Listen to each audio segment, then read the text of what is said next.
Hello everyone, I'm Deeksha. இன்னைக்கு BCom general business maths unit 5 PERT and CPM நெட்வொர்க்கில் third sum பார்க்க போகிறோம். Draw the network for the project whose activities with their preceding relationships are given below. A, C and D can start simultaneously. So அதுதான் வந்து starting points. So from 1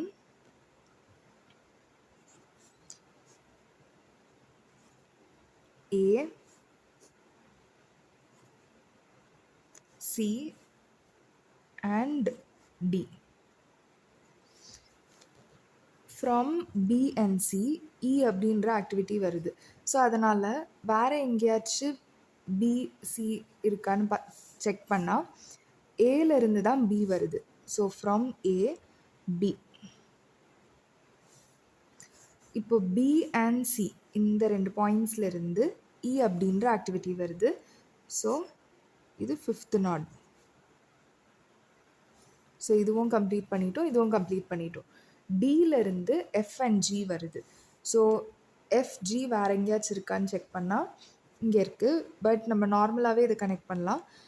E and F ஒன்றா connect பண்ணிக்கலாம். Because next இதில் வந்து E and எஃப்லேருந்து தான் H and I வருது. அதனால் from D F and G.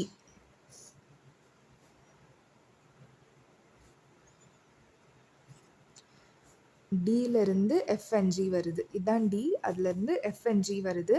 ஏன் இ அண்ட் எஃப்பை கனெக்ட் பண்ணேன்னா நெக்ஸ்ட்டு வந்து இ அண்ட் எஃப்லேருந்து தான் ஹெச் அண்ட் ஐ வரும். ஸோ ஹெச் வந்து from E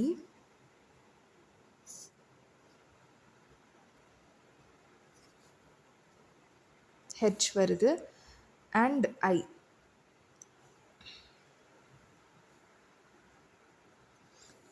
from G I and J. So ஜியிலேருந்து ஆல்ரெடி இங்கே ஐ வந்துடுச்சு. Next J.